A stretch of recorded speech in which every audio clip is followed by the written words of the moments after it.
touch on a lot of things, and if anything comes out of this, I know you're going to be more adept in understanding, if you'll have an understanding of how to navigate the National Nuclear Security Administration, which is, yes, a component, if you look at the organizational chart on energy.gov, as one of the very, very significant pillars in the department. But make no mistake, each of those boxes underneath, one of which I'm sure Todd will help us understand, they go deep, and you don't get to see a lot of that on an org chart. But again, my name's Pete Saronis. I get to do this wonderful role. Thank you to the American Council for Technology and Industry Advisory Council, specifically my colleagues Sam Navarro, Mike Burkholtz, Don Lovett, my sidekicks who are in this Smart Working Group, IoT Smart Cities Consortium.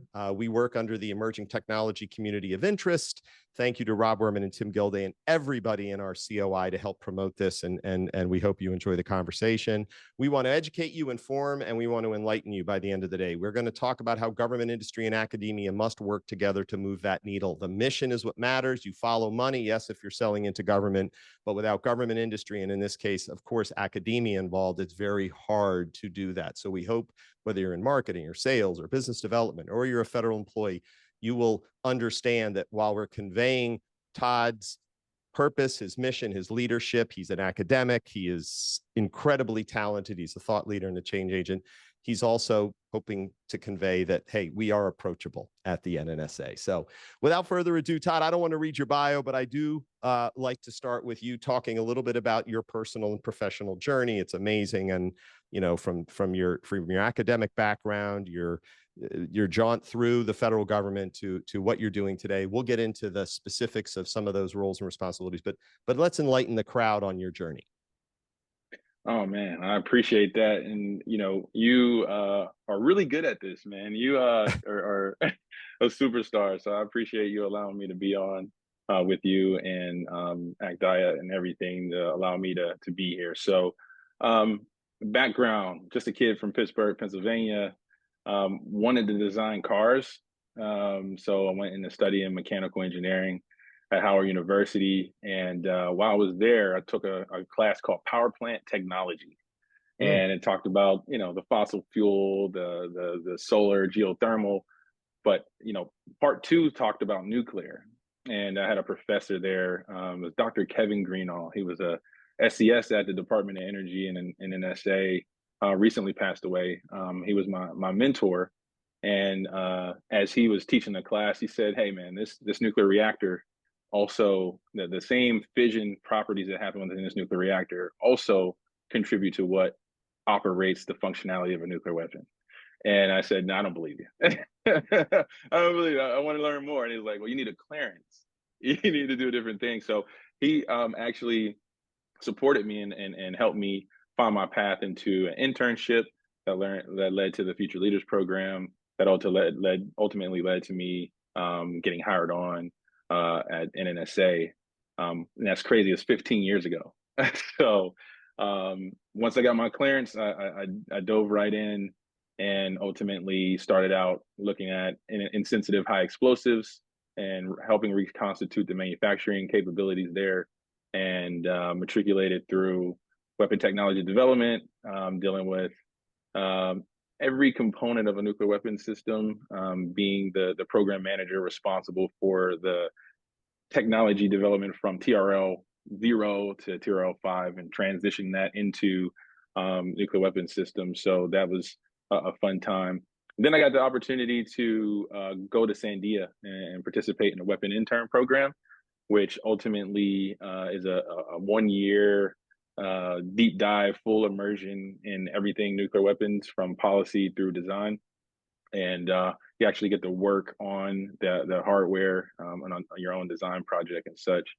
And ultimately, the project I had was design the next Navy nuclear weapon system. And it's funny, the W93 is part and parcel part of what I was a precursor to, and I got to participate in the real W93 program as well. So I could go on for days, but ultimately I transitioned into the engineering programs that evaluated the weapon systems for survivability in normal and abnormal environments as well as hostile environments. So that is large scale irradiation technologies that make sure that our weapon systems are survivable and can handle strategic level radiation insults. And at some point, I was also responsible for allocating dollars to this new program called Nuclear Enterprise Assurance due to a GAO audit and a Jason study that kind of led to the genesis of some seed capital that went to some smart folks like Kent Davenport and Jeff Davis, who recently retired, who put together the overall concept of nuclear enterprise assurance and led to this whole process over the last 10 years, getting us to a program that's finally has congressionally mandated dollars, appropriated dollars to us, and that started just last year. So I'm excited about the program, its newness, and the challenge that we have in front of us to make this actually come to fruition and ensure risk management is done for our program. And I'll get into what nuclear enterprise assurance means in a second, but I just wanted to give that quick overview or Uh, long story long about no, no, my no, no. journey. Todd, listen, and for everybody who knows when I do these interviews, it's humanizing you. You are a student, you are an academic, you are a leader, you are a lot of things like all of us. And we go home, we're husbands and parents and children and all that good stuff. So thank you. And there's so much more, folks. You can check him out on his LinkedIn profile. I want to say a few things just quickly. Todd and I will use acronym at times. You heard one called Jason. It's actually not a person. It's actually an acronym, JASON. He used W93. The W means something, and maybe during your conversation, we'll distinguish what those letters mean. I learned that in the past few months. And then he talked about technology readiness level, TRLs. There are 9 of those, and for anybody who has worked and canvassed the national labs knows that something at 0 or 1 is pretty early stage, and at 9 is generally ready for some commercialization. And that's where you see a lot of our friends in the VC community hanging out by the national labs. But mentorship, obviously, Todd, I know is critical to your success, and I appreciate you sharing that journey. So folks, the other thing is we will at times reference resources. We love homework, and we like to give homework, which means you will read everything from the NDAA and components of it to supplemental directives, DOE orders, Department of Energy, and nothing we're referring to isn't publicly available. So unless, Todd, you go somewhere where we don't want to, which I know you won't, everything we talk about and buzzwords that we use, you should please Google and take that as a homework and assignment. Okay, so Todd, let's pivot back now to where you are. You're at DOE, you're in the NEA. It's something that the Nuclear Enterprise Assurance is part of a program in defense programs. Can you kind of walk us through a little bit of the NNSA structure? A lot of people in this town know Jamie Wolf and Steve McAndrews, and they're the CIO, and they're in NAIM. And I think this is where we can talk about a component, a defense program, a mission in the nuclear security enterprise that is so significant and important to our nation's most critical sectors. Absolutely. So the National Nuclear Security Administration is a semi-autonomous subsidiary of the Department of Energy. So we sit within that framework. Within the NNSA, you have several high-level components. NA 10 is the component that I sit within, which is called Defense Programs. We're responsible for nuclear, managing the nuclear weapon stockpile from A to Z. That will be securing it, that will be designing, producing, as well as shipping any of those components. And I won't get into all the gobbledygook of numbers that dictate what that is, but within that portfolio of work, NA 12 is specifically responsible for stockpile management. So managing the current stockpile modernization, which is developing the future nuclear weapon stockpile, and I'll call it production operations and other aspects of nuclear weapon enabling capabilities to ensure that we can design, test, qualify, and deploy nuclear weapons when necessary. And so that's the office that we sit within. And the nuclear enterprise assurance is much further down, but ultimately It is a overarching program, and I can go into a little bit of background of what nuclear enterprise assurance stands for. It's basically defense programs counter subversion program from adversarial subversion. So we partner with the intelligence community, the CIO, our counterparts in DHS, the DoD, and others to create a risk management framework that's adapted to specifically nuclear weapons mission like activities. And there's a dichotomy there when you talk about cybersecurity and cyber assurance. Cybersecurity is typically handled by the CIO's office. Cyber assurance, the stuff that goes inside of the weapon system, which we'll call nuclear weapons information technology, is something that our particular office is responsible for. And so I don't know if you want me to go into No. details Well, of let's how do that, this. yeah. No. This is a great entree. And again, folks, you can read about this, the definitions, the purpose, the background, the objectives in NNSA's supplemental directive, SDS is in Sam, D is in David 452.4-1. So Sam, if you're out there, NNSA supplemental directive 452.4-1. Great dialogue so far, of course, Todd, and feel free, I'm going to just add and riff a little bit off some of this back and forth. And folks, the Nuclear Security Enterprise Counter Subversion program established to prevent, detect, and or mitigate potential consequences of subversion of nuclear weapons and nuclear weapon enabling capabilities is the mission and purpose of the NEA.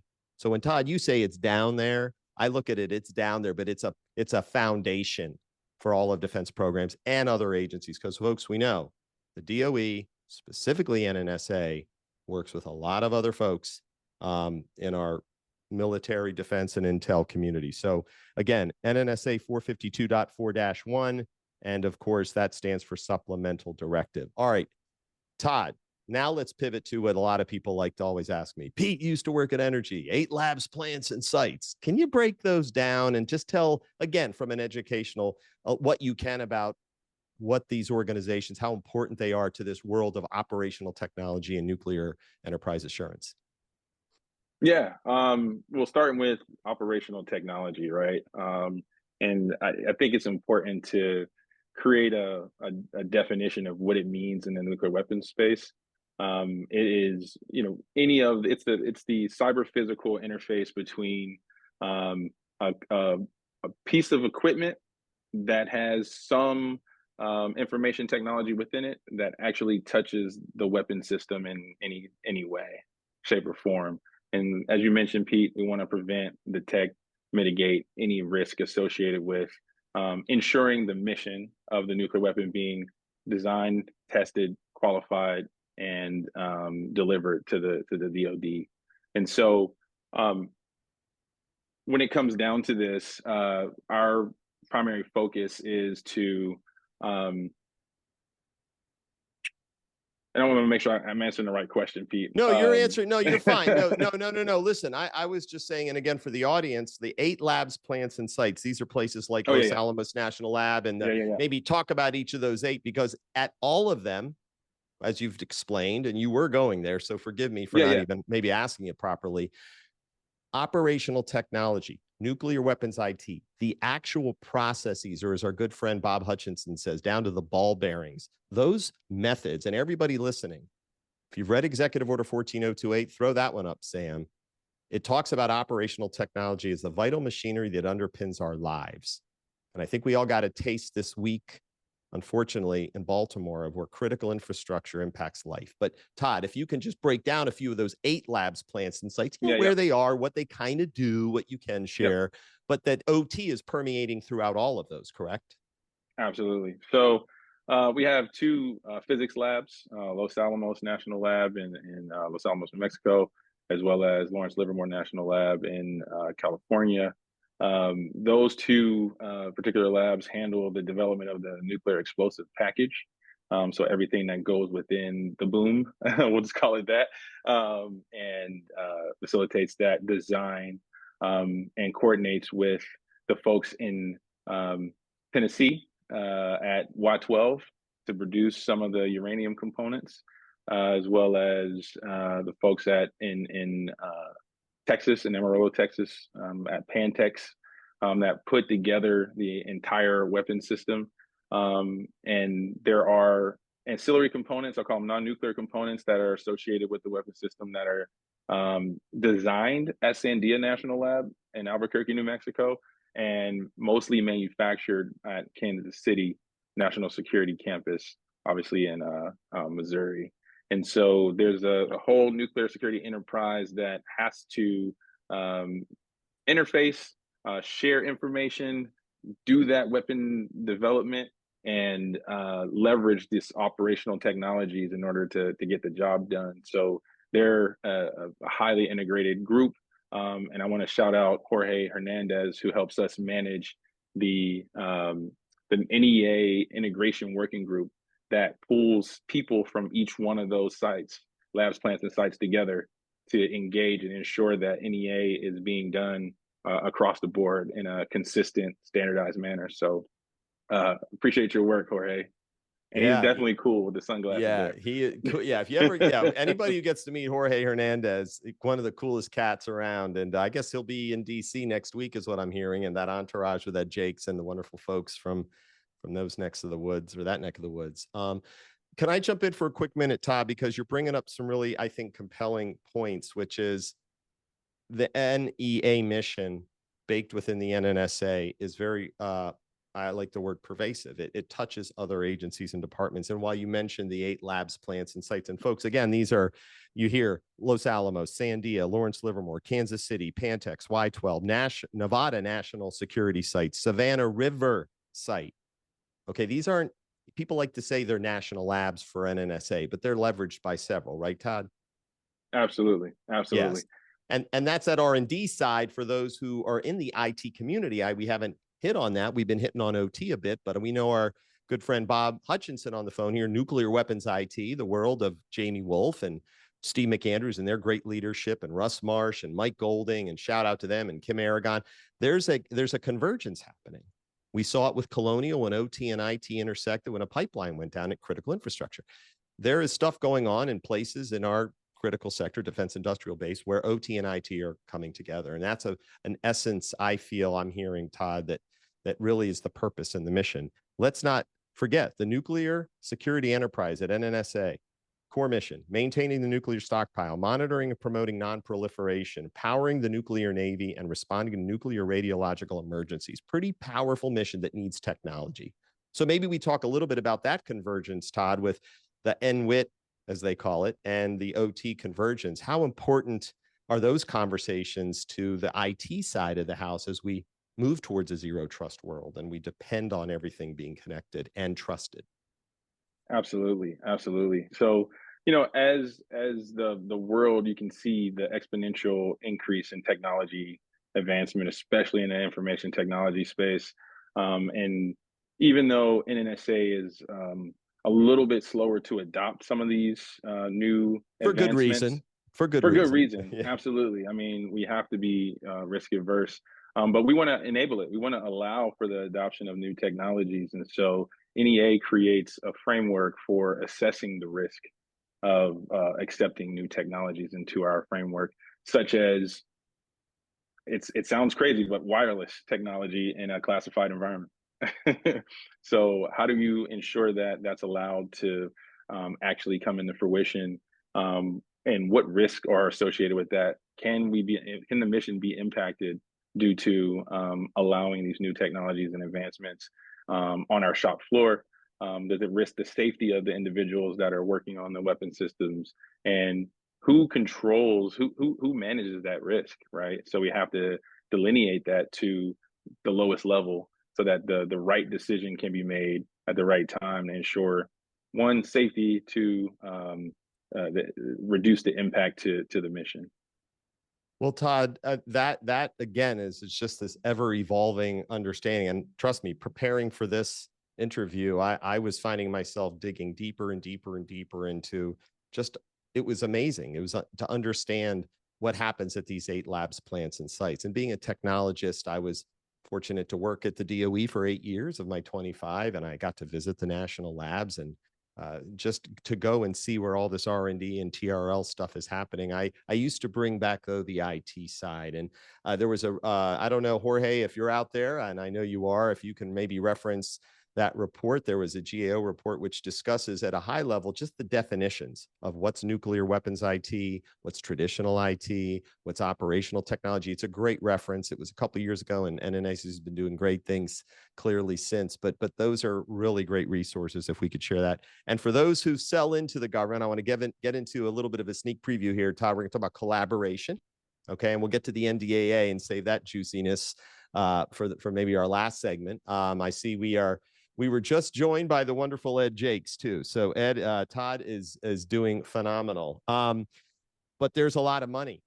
We know the NDA passed, but folks, $841.4 billion in fiscal year 24 for funding national defense, of which 32.4 billion is the Department of Energy allocated, and NDAA top line 874 billion. So I always like to say there's real money, and people probably know that, but I'm just reading out of a summary report from the United States Senate Committee on Armed Services. So there's lots of money and opportunity, and thank you for having that NDAA passed to those in our country. Let's go to collaboration though. Todd, when I met you, it was like we're having coffee. You're one of the most conversational, easygoing guys, and there's this misnomer. Oh, it's so hard to meet with the NNSA. I come from that world. How do you engage with industry? What would you like to see industry doing in terms of outreach so they can be more educated on how they can support the mission of NEA or anything you're up to? Yeah, I think working with our small business office, it's important to conduct these industry days and make sure that you're communicating. Hey, we understand. I need you to understand our challenges, so that you can and provide real value on the other side when it comes down to new advancements that you all may have that we're not familiar with.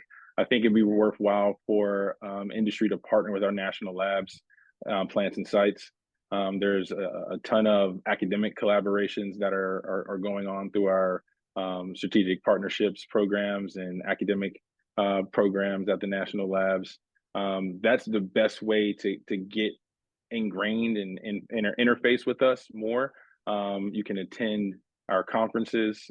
We have some coming up soon as well. And I have to get out more. I have to be engaged more and look forward to engaging with industry specifically because, yeah, I mean, I'll say the nuclear security enterprise is definitely a close knit group. It's a small space. A lot of people don't even have access to the information that is necessary to do the work that we do day in and day out. So I think going through the national lab system is one of the best ways of getting into the nuclear security enterprise and providing your support and allocation, and then hanging out with Pete Saronis, he'll find a way to make it work. Connect the dot and build the bridge. And as I say, I never met a stranger, Todd Hughes. So for anybody listening there, if I could jump in and please use the chat. If you want to ask Todd a question, I'm monitoring, but Todd's also monitoring when I'm kind of filling in the gaps here. You know, we got another 20 minutes or so. We're going to jump into that NDAA right now, but please reach out to Todd. And Todd, I like to say those who registered and took time out of their day, if they somehow happen upon your email and they wrote to you, I mean, you're one of those guys that, hey, he's a busy guy. He does travel a lot, but he's a very engaging and collaborative and embraces open government. So love that about you, Todd. And let's keep doing that. Jorge, I'm going to ask you to do another thing. Or Sam, whoever's out there.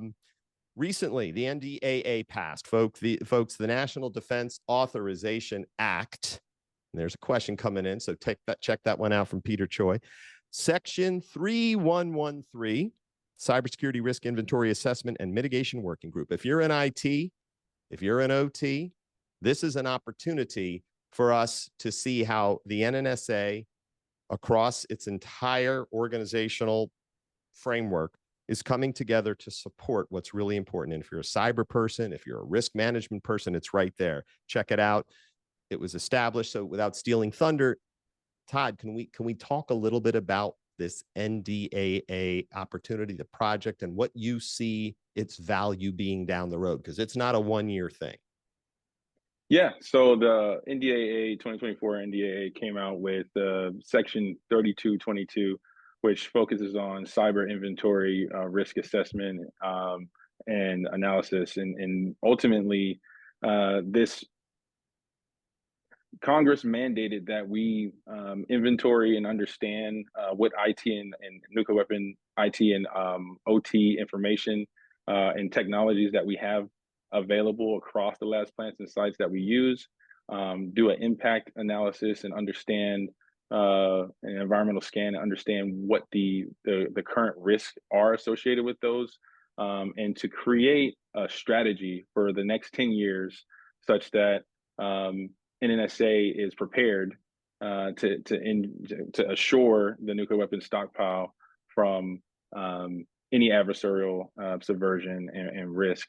And so we've established several working groups, partnering with NAIM, which is the CIO's office, as well as production operations, to create a framework that over the next couple months we'll be putting together into a 10-year strategy in order to, like we said, inventory and assess the risk of IT and OT overall for the nuclear security enterprise. So, folks, and I saw Token Garnica join. Token, great to have you here too. She, if I may, Token's one of the thought leaders and is an integral part of this effort. But for those in government who may not even know that this is happening, this is an incredible opportunity and so important that was born, and I will say, it was born in the NNSA years ago in terms of we have to start looking at, yes, nuclear enterprise and security. But this is no different than what our infrastructure law, the Chips and Science Acts, the embracement of R&D. We said at the beginning, industry, government, and academia coming together to mitigate risk. Mitigate risk, not eliminate, but to mitigate. And just more specifically, if I may, Todd, I'm just going to, there's four, the cybersecurity risk management strategies, this working group, which you can imagine is not something that just comes together and can knock it out of the park. They got a lot of work to do over the next year. And then after that, there's a 10-year run. We know there's always a continuous threat, their vulnerability, but it's really good to think about as, someone in this country that there are people who each day of the week and twice on Sunday are eat, sleeping, and drinking the effort to make our nuclear enterprise secure. And Todd, you, and of course, Ed, who's here in the house, are leading this effort. So shout out to you. And for everybody who is thinking about the Internet of Things and this working group and why is ACT-IAC, talking so much about this sounds like it should be in a defense webcast. No, this uses technology, devices and sensors. If you think if you're in the zero trust space, hey, these places, and I'm going to maybe talk a little bit about some of the training, Todd, we do. We, meaning we as an organization, I'm jumping in like just because we wear blue jackets, we work together. That's not the case per se, but training and educating the immersion of the new technologies. Let's talk about where we're going with some of that, because we will depend on innovation. I think to Peter's point, Peter Choi, I believe, how do you move the needle when we have to worry so much about being risk averse when it comes to a nuclear security enterprise? How do you, Todd, look at and spend time at next generation innovation, but balancing that risk? Yeah, and my goal really is to ensure that nuclear enterprise assurance is basically inherent in the work that we do every day, right? It's always in the back of your mind. And I told Pete this analogy a couple of weeks ago. It's thinking about it like it's brushing your teeth, right? You wake up in the morning and your first thing you do is go to the bathroom and get your teeth together. But sometimes, a person like me has to be reinforced about flossing as well, right? So when it comes down to risk management and understanding the risk that is within the environment that we are operating within, we need to ensure that there's awareness. So we've developed several training programs that allow for anybody within the nuclear security enterprise to get access to specific and relevant information about how to ensure they are maintaining awareness of these risks. We have a focus on developing a training standard so that we can have someone that is a qualified nuclear enterprise assurance professional, right? It's very similar to what you would consider on the cybersecurity side, isms and things like that. But ultimately, we have that level of training as well as something called OTA. There are three levels to it, and the OTA 300 is the level where you spend 3 or 4 days out at PNL National Lab, which is another laboratory within the NSC, or a DOE laboratory that we're leveraging because of their capabilities as well. And it is a deep dive into operational technology assurance as a whole.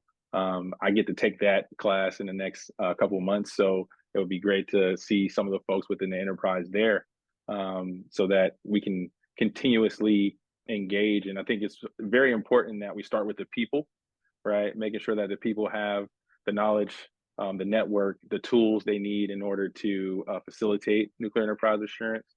And so the work that we're developing, the training that we're developing and continuously pushing out is going to help facilitate that process. Now, Todd, is some of this training, because I just have to ask, people are probably wondering, where can I go take this stuff? I mean, really, if they can or they can't, or where can they find information other than some of the directives and things that we talked about? Events. I mean, there's the NLIT event, right? There's the big DOE conference this year and down in Texas. I mean, do you go and do a lot of this? Here's what we're doing and why it matters discussion or two at events? And what venues do you plan to be attending here?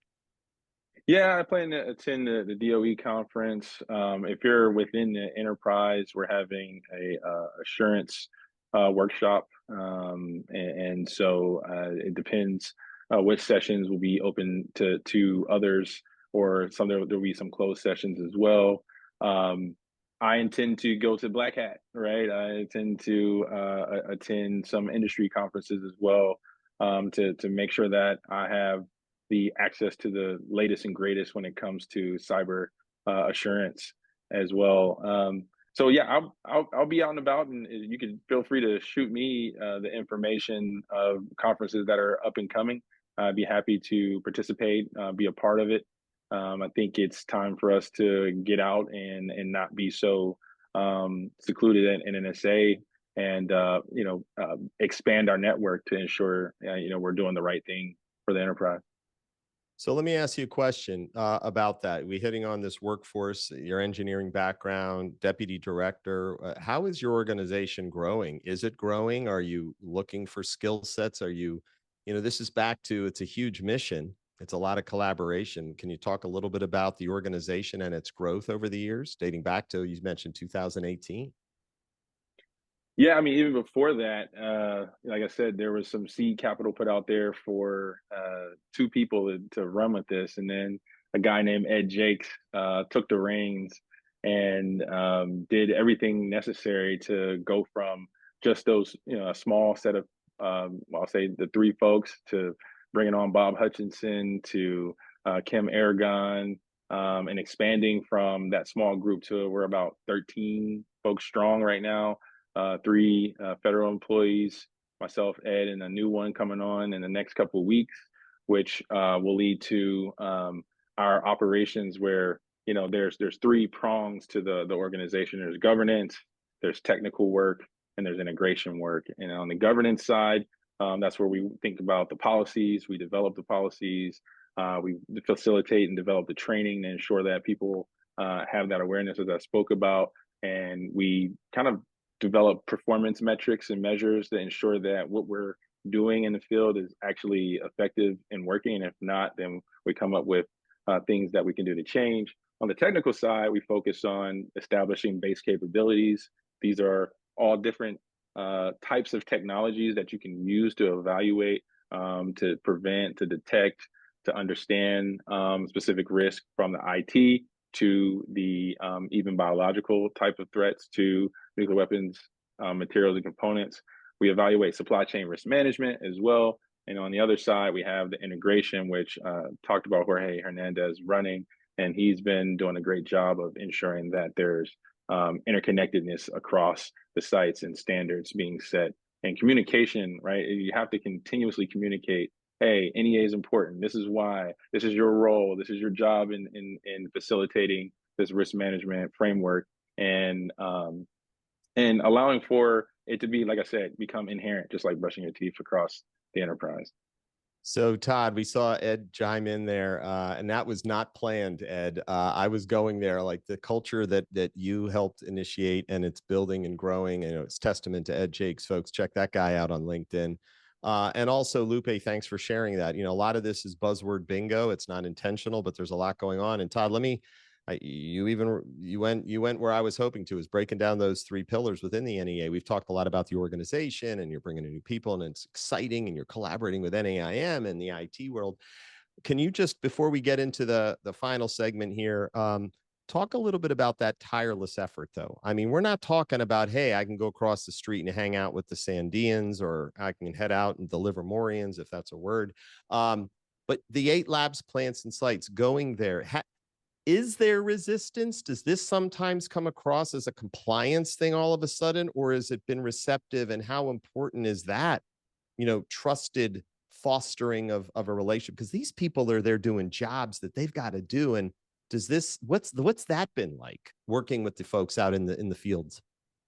Yeah, I mean, there is somewhat of a fair, because at the end of the day, scope, schedule, and cost are the most important aspects of the business we're in, right? We need to deliver on time and on budget, and so another framework that has been overlaid across the work that everyone has to do can at times cause some uh, anxiety and tension, but there's been overwhelming acceptance from the last plants and sites at the leadership level.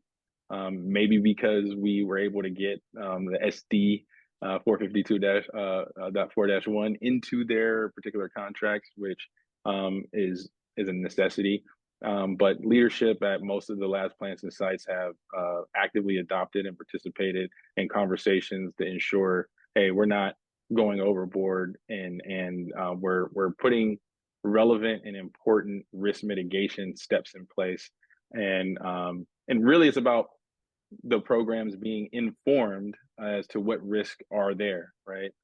And so um, I'll say Bob Hutchison and the crew and the Jasons have done a great job of establishing a threat model that can be used to evaluate adversarial threats to nuclear weapons IT right now, because that's the hottest topic and the biggest risk area we're evaluating due to the advances.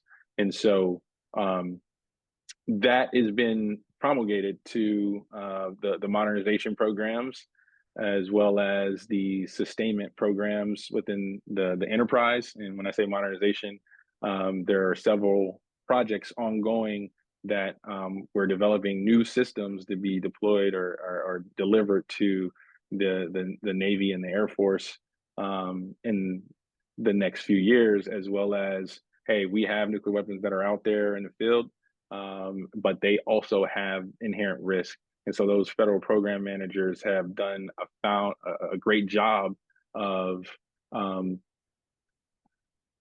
understanding and at sometimes reluctantly adopting the concepts and the requirements that we're placing on them. But we ultimately look at it as, hey, this is an inherent part of your job. We will do potentially some staff assisted visits, right, to ensure that NEA is moving forward. But we're not here to overburden, to slow them down, or anything like that. So it's definitely a very human process, and we've been doing our best to engage and provide workshops and training to ensure that the stakeholders have the knowledge that they need in order to move this thing forward. Well, I hope everybody's hearing that, because Todd, wonderful question again from Peter Choi. If you can read the context, because I'm not going to reread that, but that's great, because I think it's a great question at the end. I want to emphasize a lot of what you're saying, Todd, to our audience. And that's this feeling of access. People, oh, I want access. I want to. This day is about anybody who wants to call on the NNSA. Next time you run into somebody like in the IT world, You can talk about nuclear and enterprise assurance. The NDAA, Cybersecurity Risk Inventory Assessment and Mitigation Working Group. I mean, has anybody read Binding Operational Directive 23-01? Throw that one up if somebody can. Why? That came out in fiscal year 23, and it was the first that came out of, I believe, DHS, where it said we have to start enumerating those vulnerabilities and assessing what do we have that it could put us at risk. And while people may think, well, there's this firewall, pun intended, or some barrier that disconnects OT from IT, the purpose of what this working group's saying is if we're going to adopt zero trust and trust nothing, how are we going to have the worlds of IT and OT converge? So I think that leads to some of that question, Todd, and maybe if you can elaborate or want to, but also two things you got to remember: the W in front of a number in NNSA, so people can walk away feeling like, oh my God, I never knew what the W meant. And then there's another that uses a different letter. So feel free, the mic's back to you, pal. No, I mean, and the question is, am I answering about which part? Oh, Which can part are you you talk asking? about any initiatives that may deal with insider threats? But it's like this is that convergence back to IT. Can is there something specific, or maybe you want to respond later? But this is the whole point of evolution of technology puts more of our OT at risk, and that's again the essence and purpose of NEA, right? Absolutely. I mean, efforts to evaluate insider threat. I think our entire process encompasses the understanding of the impact analysis as well as the threat analysis. So, Mhm. insider threat will be part of the effort that we conduct at each of the labs, plants, and sites. And so, uh, a specific special initiative, no, but it's inherent in the efforts that we put forward now. Sounds good. Sounds good. Again, I love the impact analysis. Thanks for bringing that up. Impact analysis. Not everything will destroy something, is what I hear now and again, but there's certain things that are putting us more at risk. And I see Bob coming in here. Todd, the threat model effort and overall risk discovery are designed to address the insider threat. So thank you, Bob Hutchinson. Peter Troy, I hope that makes sense. And again, we can talk for hours on this working group effort. Hint, hint, we may do that, but we wanted to give everybody a taste. And again, section 3113, which references section 3222 in the NDAA, is one page of the thousands, and you can understand the great work that's being done and let out of NEA. So there's one initiative that's tackling a lot of this. So Todd, what does the W stand for And when when you when use we're talking about the W93? so Warhead Okay. 93. All right. What, Yeah, and there's another designation, right? If it's not a W, is it it's a a B, right? So you got B as in okay. bomb, so B61, B83, and we have the W87, W78, W88, and we also have a cruise missile, which is a W80-4. Hey, so Yeah. everybody, if nothing else, I know you all have heard those, but it's just like, oh my Yeah, if we God. take a step back, I mean, it's ICBMs, intercontinental ballistic missiles, and SLBMs, right, and then cruise missiles, and so there's the each one of those W's are associated with one of those legs of the triad, right? So we could definitely jump into more detail on that at some point, but those are the weapon systems that have different capabilities and use cases. And what we're doing with NEA is making sure that those things actually function when called upon. Hey, sometimes it's the little things, because I've walked the streets of DC and get asked questions a lot. I did know the answers just for what it's worth, but people used to ask me, I'm like, it's pretty obvious. Let's guess. And eventually folks, W, B, okay.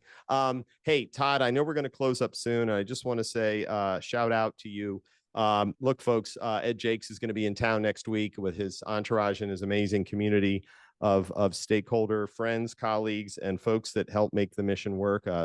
If you happen to be inside of the DOE building, Ed's going to be having a nice conversation with Evelyn Prestosh at the Department of Energy's headquarters OCIO, and he's going to tell his story and journey. And I think there's going to be some pretty exciting elements of that. But shout out, of course, to our guy Todd today for giving us a taste. And again, if you happen to be one of those folks who's interested in energy, there's a lot of homework for you to read, and we referenced several of those in the chat. I did see one last question. I just want to say to Justin Ramsey, I think it's a significantly important question, and I will just again reference this unfortunate, horrific accident on Monday about supply chain, and we have to think about bills of material, both on the physical front, but on the technology front. Do you have any comments on just supply chain and how important that is as you're developing nuclear weapon systems, Todd? Absolutely. When it comes to nuclear weapon systems, we are unfortunately have transitioned from a lot of internal development to depending on exterior suppliers, right? And Mm. so we have to be transparent about that. And so, with regards to supply chain risk management, a part of NEA as a whole is assessment of the supplier network and understanding their capabilities, where the materials come from, what potential threats are out there when it comes to each of these materials and components, and evaluating those. We are developing a supply chain risk management in collaboration with NAPAS, a supply chain risk management policy that's going to be specifically targeted towards NNSA supply chains. And so Kent Davenport and Kurt Merkwing and the team over there are really doing a great job of pulling this information together. And I think it's important for us to um, navigate that space carefully and do as comprehensive of a job to ensure that the components, materials, and items that we're using for our weapon systems are assured. I love it. I love it. And I echo what Bob Hutchinson is saying over here, and just so blessed that you were able to take some time for us on a special week. Todd, I know you're busy and you have things going on, and I want to finish with like the parting shot, right? You were a part of this conversation. You were an educator, and you informed, you enlightened everybody who stayed on this. And thank you to our attendees. I mean, I think we hit a peak of 44 or 46. We've been at 40 up until just now, and I know everybody's busy, but this was a wonderful day of learning.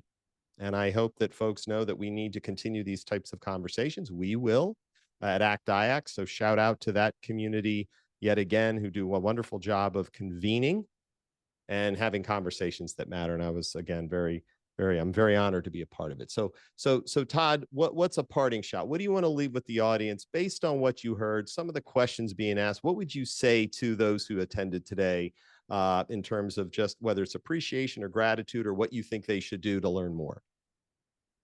Man, I appreciate everybody's time today and opportunity to speak. Pete, thanks for having me on. Ultimately, I think it's important for us to communicate and engage more, especially with industry. So I look forward to the education, the engagement, the camaraderie that we need in order to facilitate assurance for the nuclear weapons stockpile. And I'm open to learn, and so I would love for us to continue this type of engagement. Pete, thanks for bringing this to the light, and we look forward to continuous opportunities like this in the future. So, Awesome, thanks for having me awesome. on. You bet. And soon to be Dr. Todd Hughes, I would assume, because based on your studies.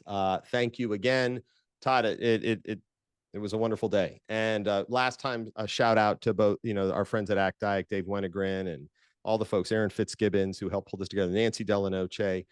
You will find this video on ACT-IAC. So if you didn't tune in, or you registered, or your friends registered and didn't get to see it, we will be posting it. But hey, this is me, a dot connecting bridge builder, just like Todd and everybody on this call. Thanks for tuning in, and have a wonderful, wonderful